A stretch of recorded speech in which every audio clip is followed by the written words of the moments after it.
Welcome to all of you on my YouTube channel Shiksha Gali. और आज दोस्तों जो हम टॉपिक कवर करने वाले हैं वन दरोगा भर्ती 2022 के लिए, वो है पारिस्थितिकी यानी कि इकोलॉजी।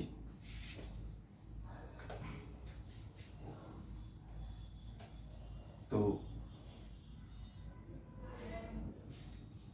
सबसे पहले हम समझने की कोशिश करेंगे कि इकोलॉजी होता क्या है।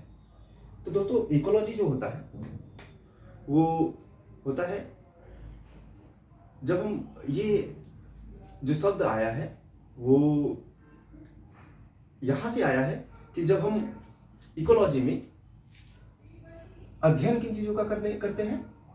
एक तो हम पादप चीज़ों का करते हैं, पादप मतलब पेड़ पौधों का, और दूसरा हम करते हैं और जीवों के बारे में अध्ययन करते हैं।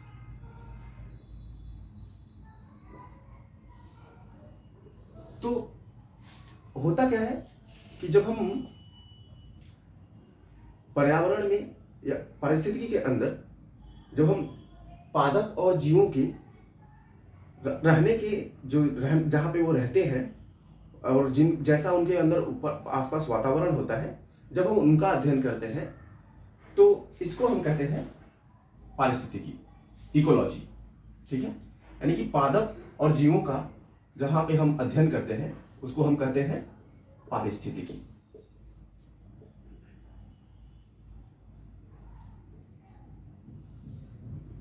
यानी कि इकोलॉजी। ओके, तो दोस्तों देखिए पारिस्थितिकी में क्या होता है।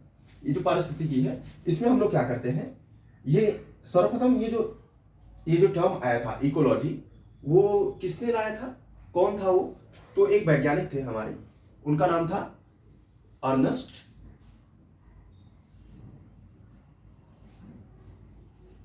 हैकेल।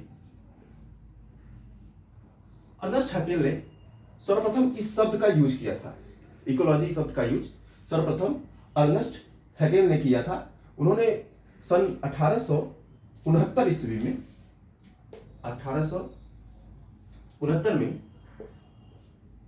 इस शब्द का सबसे पहले यूज किया था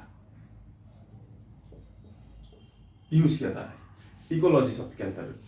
तो इकोलॉजी में होता क्या है कि इसमें हम वातावरण और जीव, वातावरण में और जीवों के बीच में क्या संबंध होता है। जब हम वातावरण और जीवों के बीच में क्या संबंध होता है, इन चीजों का जब हम अध्ययन करते हैं तो यह हम किस शाखा के अंदर करते हैं, वो हम करते हैं पारिस्थितिकी शाखा के अंदर।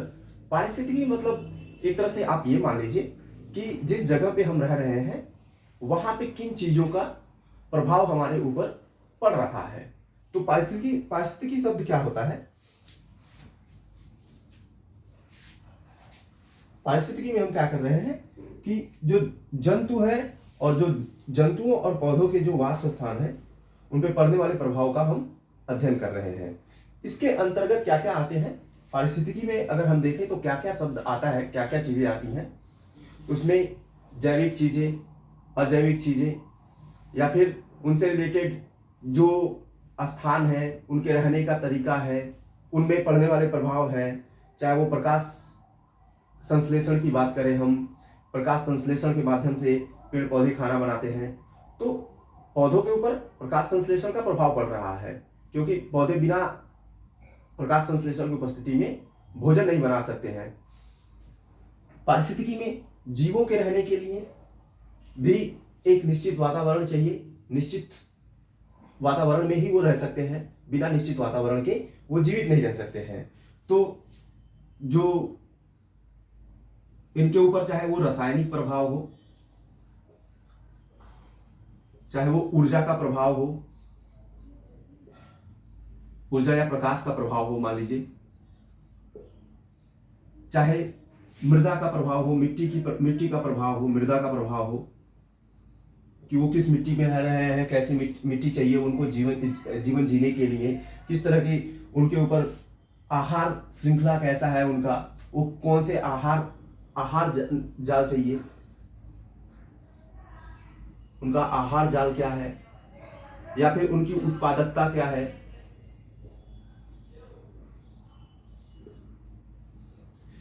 इन सारी चीजों का अध्ययन हम लोग किसमें करते हैं? पारिस्थितिकी के अंतर्गत करते हैं। और इस पारिस्थितिकी में हम लोग पर्यावरण प्रदूषण से लेके और उनके प्रबंधन तक के बारे में हम जानने की कोशिश करते हैं, या उनको संरक्षण करने की, या उनके बारे में जानते हैं, उनको संरक्षित करने के लिए। ओके, तो ये आप लोग नोट कर लीजिएगा। आगे हम देख रहे हैं कि पारिस्थितिकी विज्ञान के अंतर्गत कितनी शाखाएं होती हैं। जो पारिस्थितिकी विज्ञान होता है उसके अंतर्गत कितनी शाखाएं होती हैं। तो पारिस्थितिकी विज्ञान के अंतर्गत विज्ञान की शाखाएं,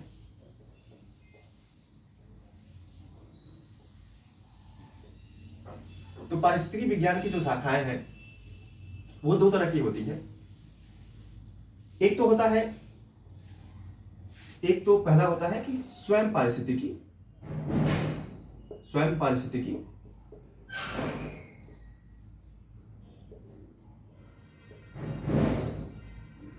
पारिस्थितिकी में क्या होता है कि हम किसी इंडिविजुअल पेड़ पौधे का या फिर किसी इंडिविजुअल जीव के बारे में हम जानने की कोशिश कर रहे हैं।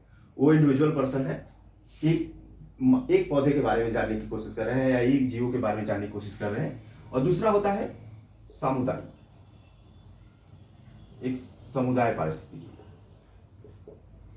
ठीक है, समुदाय पारिस्थितिकी में क्या होता है कि हम एक जगह पे, एक निश्चित स्थान पे जितने भी पेड़ पौधे हैं या जितने भी जीव जंतु हैं उन सब के बारे में जानने की कोशिश करते हैं, तो हम उसको कहते हैं समुदाय पारिस्थितिकी।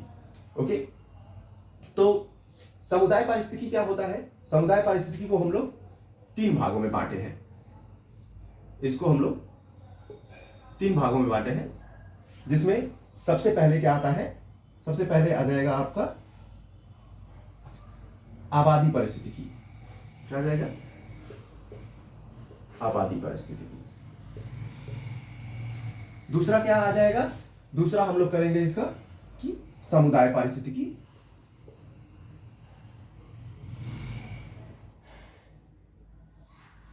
और तीसरा जो हमारा आता है वो पारिस्थितिकी तंत्र पारिस्थितिकी होता है।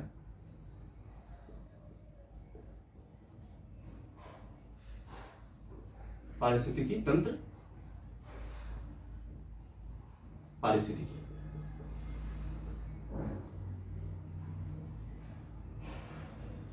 ठीक है, तो ये समुदाय पारिस्थितिकी के अंतर्गत ये 3 चीजें आती हैं। एक आबादी पारिस्थितिकी, दूसरा समुदाय पारिस्थितिकी, और तीसरा पारिस्थितिकी तंत्र पारिस्थितिकी। तो आबादी पारिस्थितिकी क्या होती है? जहां पे हम एक ही जाति के विशेष जीव और पौधों के बारे में जानकारी लेते हैं। जहां पे एक ही जाति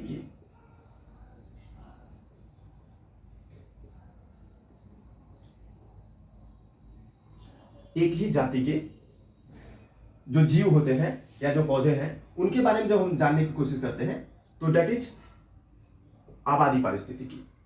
समुदाय पारिस्थितिकी क्या होता है? जहां पे हम एक पूरे समुदाय के बारे में जानने की कोशिश करते हैं। उस एक पूरे समुदाय के जीव और पौधे के बारे में जानने की कोशिश करते हैं, उसे हम समुदाय पारिस्थितिकी कहते हैं। यानी कि पूरे बहुत सारे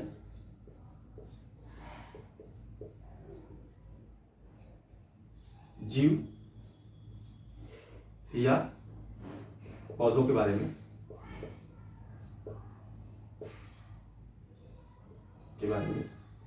जानने की कोशिश करते हैं, वहां पे समुदाय पारिस्थितिकी होता है। और तीसरा क्या होता है?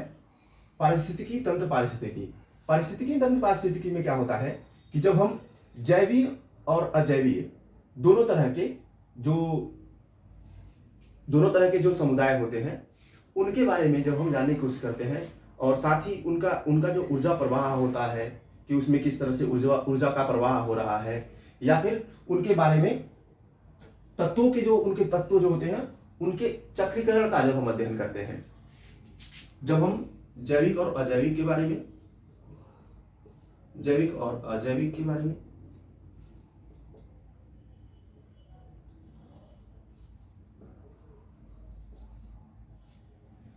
इनके ऊर्जा प्रवाह और तत्वों के चक्रीकरण के बारे में जब हम अध्ययन करते हैं तो उसे हम कहते हैं पारिस्थितिकी तंत्र, पारिस्थितिकी। अब जानने की कोशिश करते हैं आगे कि और कौन से पारिस्थितिकी हो सकते हैं। जैसे मान लीजिए एक हो सकता है आपका जलीय पारिस्थितिकी। ये तो देखिए ये तीन तो आएंगे ही आएंगे, लेकिन इन तीनों के अंतर्गत सारी तरह की पारिस्थितिकी का अध्ययन हम लोग नहीं कर पाते हैं।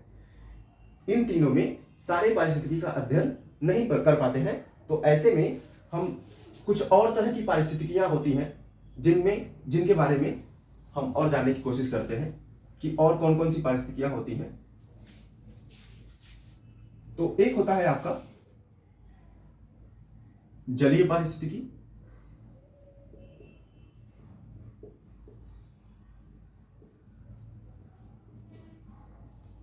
और दूसरा होता है आपका स्थलीय पारिस्थितिकी। ठीक है, तो जलीय पारिस्थितिकी क्या होता है? जलीय पारिस्थितिकी के अंतर्गत हम लोग जैसे मान लीजिए तालाब है, झरने हैं, झरने या झीलें हैं,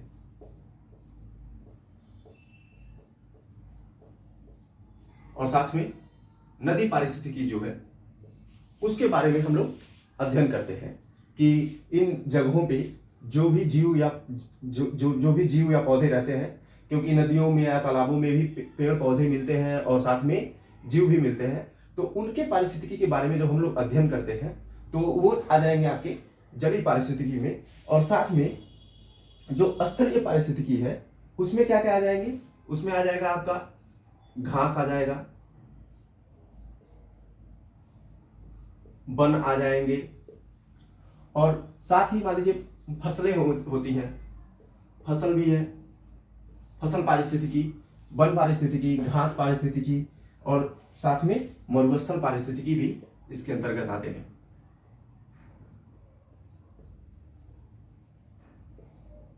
तो इनके बारे में जब हम अध्ययन करते हैं तो ये क्योंकि उन सबके अंतर्गत ये सारे टॉपिक भी नहीं आते हैं, तो इनका अध्ययन भी हम लोग पारिस्थितिकी के अंतर्गत ही करते हैं। तो जानने की कोशिश करेंगे कि ये जो पारिस्थितिकी है इस पे किन किन कारकों का प्रभाव पड़ता है।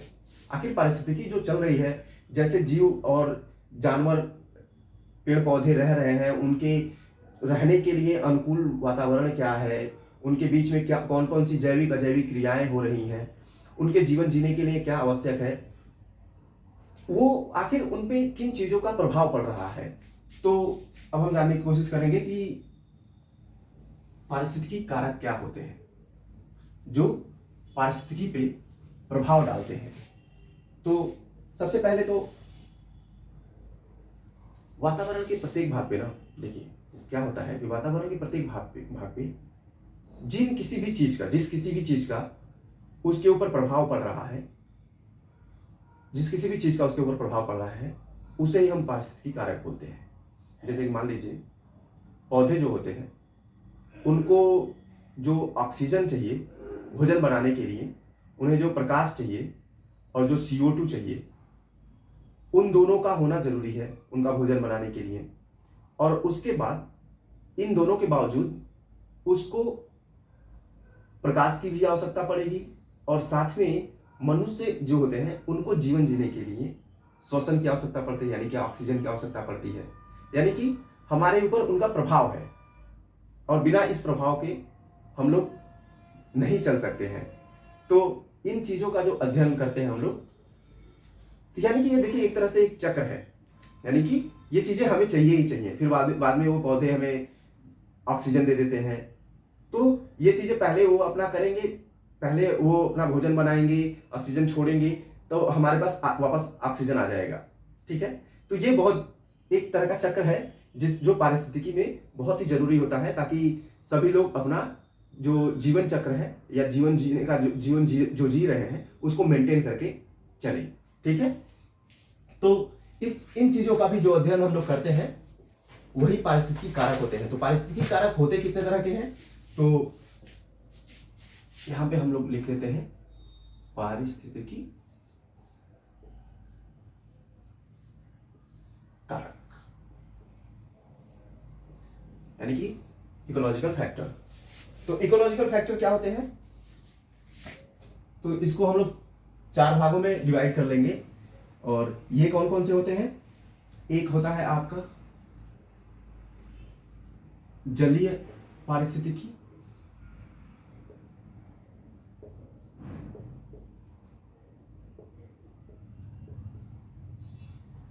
दूसरा होगा आपका स्थलीय। ये चीजें पारिस्थितिकी पे प्रभाव डालती है, ये कारक है उनके पारिस्थितिकी।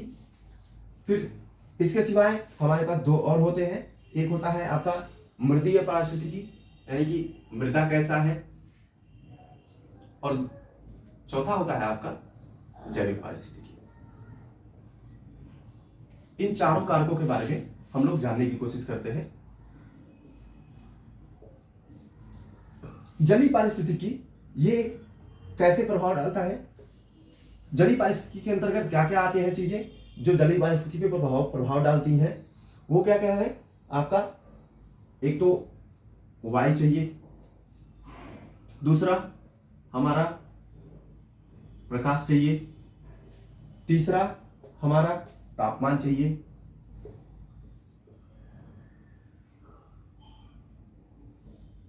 ये तीनों चीजें जलीय पारिस्थितिकी के अंतर्गत आती हैं। स्थलीय पारिस्थितिकी में क्या क्या आएगा, स्थलीय पारिस्थितिकी में आ जाएगा आपका स्थल कैसा है, ऊंचा है, ढलान है, गड्ढा है, क्या है, तो एक तो इसमें आ जाएगा ऊंचाई और दूसरा ढलान। अगर बहुत ऊंचा है तो वहां पे किस तरह की चीजें रहेंगी, वहां पे क्या प्रभाव पड़ता है किन चीजों का, जैसे मान लीजिए अगर पहाड़ है तो उस पे किस तरह के पौधे, किस तरह के जीव जानवर रहते हैं, वो का वहां पे कौन कौन से रह सकते हैं, कौन कौन से नहीं रह सकते हैं, तो उनका अध्ययन हम लोग इसके अंतर्गत करते हैं। उनका प्रभाव हमारा इन चीजों से पड़ता है। स्थलीय पारिस्थितिकी पे वो किस तरह की जगह है, स्थल जो है कैसा है। मृदा में क्या आ जाएगा, एक तो आपका वहां की मिट्टी कैसी है, मृदा पारिस्थितिकी कारक क्या क्या हो सकते हैं, एक तो वहां की मिट्टी कैसी है, मृदा जलवायु कैसी है, वहां की जलवायु क्या है, शुष्क क्षेत्र है, नम क्षेत्र है, बहुत ज्यादा कठोर क्षेत्र है, ठीक है। और तीसरा आपका आ जाएगा खनिज पारिस्थितिकी, ये भी इसी के अंतर्गत आ जाएगा। जैविक पारिस्थितिकी में क्या क्या आएगा, जैविक जो होते हैं छोटे छोटे जीव जिनके अंदर के जीव होते हैं, जैसे मान लीजिए कवक हो गया या फिर फंगस हो गए, और साथ ही साथ इन दोनों के साथ साथ और भी चीजें हो सकती हैं, जैसे कि मान लीजिए इनके बीच में सहजीविता कैसी है, ये सहजीवी कैसे हैं, या फिर सूक्ष्म जीव आ जाएंगे,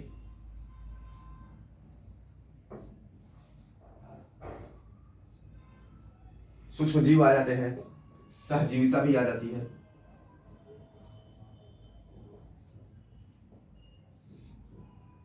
तो ये सारी चीजें जो होती हैं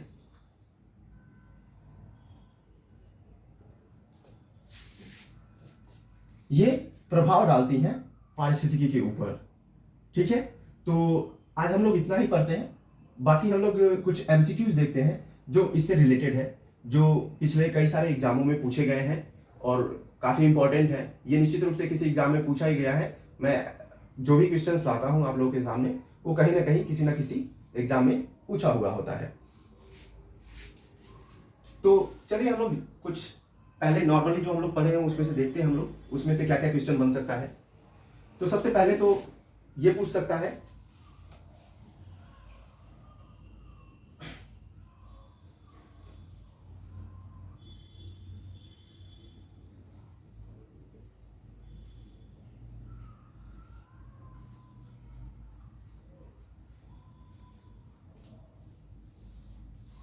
कि पारिस्थितिकी शब्द का खोज सर्वप्रथम किसने किया था।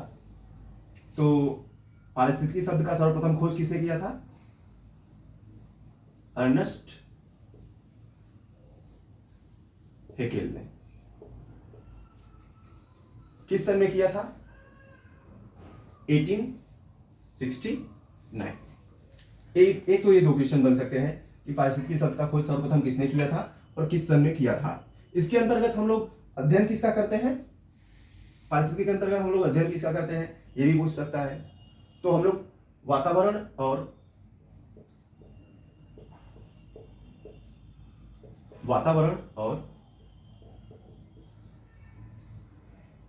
जीव समुदाय के बारे में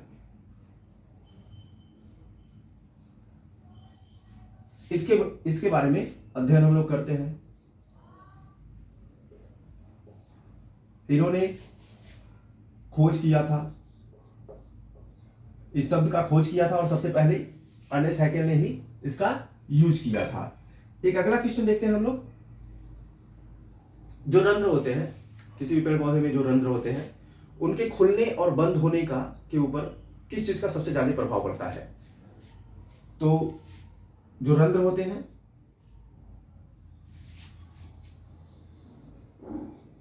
तो रंध्रों के ऊपर, रंध्रों के खुलने और बंद होने के, खुलने और बंद होने पे किसका प्रभाव पड़ता है? पर प्रभाव किसका रहता है?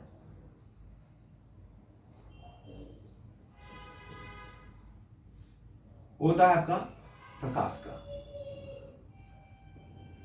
बिना प्रकाश की उपस्थिति में ना ही पौधे, पेड़ पौधों के जो पत्तियां होती हैं उनके जो ऊपर के पार्ट होते हैं उन्हें हम बोलते हैं रंध्र। उनके किनारे पे जो पार्ट होते हैं उन्हें ही बोलते हैं रंध्र। उनके खुलने का, जो खुलते हैं वो या बंद होते हैं, संकुचन होने की क्रिया, उन दोनों के ऊपर प्रभाव किसका पड़ेगा? प्रकाश का। एक क्वेश्चन आपका था, अल्पाइन जो वृक्ष होते हैं, अल्पाइन वृक्ष किस ऊंचाई पे मिलते हैं?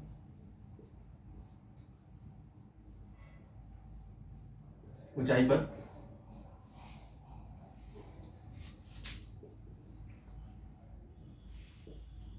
मिलते हैं। तो ये जनरली आपका मान के चलिए तकरीबन 3600 से 4000 मीटर की ऊंचाई पे मिलते हैं। अल्पाइन जो वृक्ष होते हैं वो कम से कम आपको 3600 से 4000 मीटर की ऊंचाई पर मिलते हैं। एक क्वेश्चन पूछा हुआ था यूपीएससी के एग्जाम में, अल्पदीप्तिकाली क्या होता है? क्या होता है? अल्पदीप्तिकाली पौधे कौन कौन से होते हैं? तो अल्पदीप्तिकाली जो पौधे होते हैं,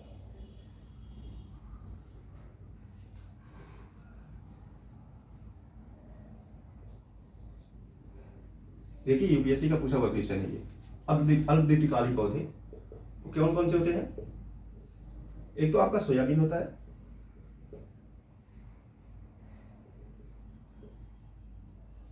सोयाबीन जिसकी खेती सबसे ज्यादा मध्य प्रदेश में होती है, और दूसरा होता है आपका तंबाकू। अल्पदीप्तिकाली का मतलब होता है जिनको कम प्रकाश की आवश्यकता होती है। अल्प मतलब कम और दीप्ति मतलब होता है प्रकाश। जिन्हें कम प्रकाश की आवश्यकता होती है वो कौन होते हैं? सोयाबीन और तंबाकू होते हैं। अगला क्वेश्चन हम लोग देखते हैं, इसे आप लोग नोट कर लीजिए, मैं मिटा देता हूं इसके बाद।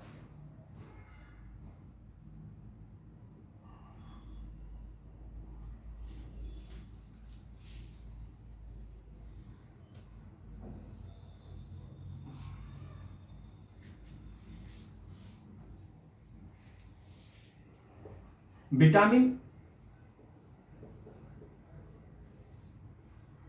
ए, डी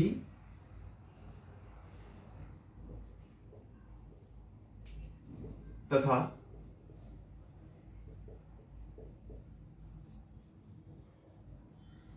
कैरोटीन के लिए किस चीज की आवश्यकता पड़ती है? इनके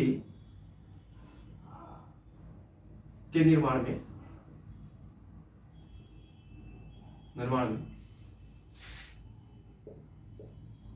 किसकी महत्वपूर्ण भूमिका है?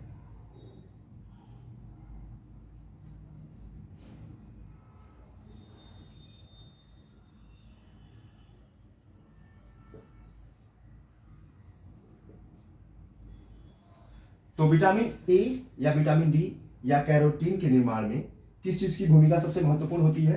तो ये तीनों चीजें जो बनती हैं वो प्रकाश की उपस्थिति में बनती है। तो इसका आंसर क्या हो जाएगा? प्रकाश। इनकी उपस्थिति में ही ये निर्माण होती है, इनका विटामिन ए का, डी का तथा कैरोटीन का। ठीक है। एक क्वेश्चन है आपका कि जो अस्थाई बर्फ लाइन है,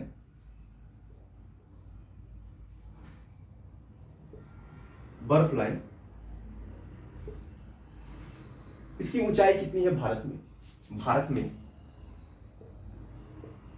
भारत में इसकी ऊंचाई कितनी है? यानी कितने मीटर ऊंचाई पे जाने पे हमें बर्फ की चादरें आपको मिलेंगी? तो वो है आपका around 400 metre, sorry 4000 metre. 4000 metre की ऊंचाई पे अगर हम लोग जाते हैं तो आपको जनरली बर्फ देखने को मिल जाएगा। एक और इंपॉर्टेंट क्वेश्चन है, ये यूपीएससी में, ये बीपीएससी में पूछा हुआ क्वेश्चन है और साथ में राजस्थान के एग्जाम में पूछा हुआ क्वेश्चन है, आरएएस में पूछा हुआ क्वेश्चन है कि मरुद्भिद पौधों में प्राय पत्तियां जो मरुद भूमि होते हैं,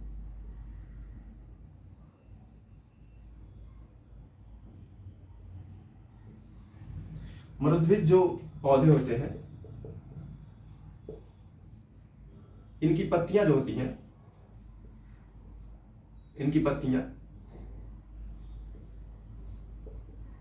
किसमें बदलती हैं? किसमें बदल जाती हैं? ऑप्शन के तौर पे आपको दे सकता है, फूल दे सकता है, कांटे दे सकता है, डंडी दे सकता है या पंखुड़ी दे सकता है, कुछ भी दे सकता है। तो जो मरुद्भिद पौधे होते हैं ना, जनरली इनकी जो पत्तियां होती हैं वो कांटों में बदल जाती हैं। किसमें बदल जाती हैं? कांटों। ठीक है। तो ये भी क्वेश्चन पूछा हुआ है, बीपीएससी भी पूछा हुआ है। और साथ में जैसे आप लोग देखते होंगे कि राजस्थान है, वहाँ पे जो उसके जो राजस्थान में जो थार है, उस एरिया में जो ज़्यादातर पौधे होते हैं वो कटीले होते हैं, तो उनके जो पत्तियां होती हैं बाद में वो क्या होते हैं, वो कांटों में बदल जाते हैं। तो वहीं से ये क्वेश्चन उठा हुआ है और ये काफ़ी इंपॉर्टेंट क्वेश्चन है। तो किस में बदल जाती है? कांटों में बदल जाती है। और एक और क्वेश्चन मैं आप लोगों को बता रहा हूँ, ये हमारा लास्ट क्वेश्चन है इस वीडियो का, कि वायुमंडल में, यहीं पे नोट कर लेते हैं,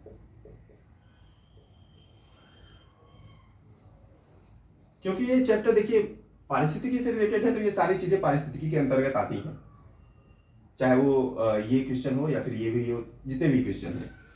तो वायुमंडल में जो आर्गन गैस होती है,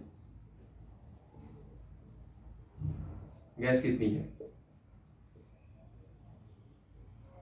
देखिए नाइट्रोजन और ऑक्सीजन तो सब जनरली पता होता है, लेकिन ये आर्गन गैस कितनी होती है ये पूछा हुआ था। ये एग्जाम में एक्चुअली आजकल एसएससी के भी एग्जाम में बहुत फेवरेट क्वेश्चन हुआ है और आप लोगों के एग्जाम में भी पूछ सकता है।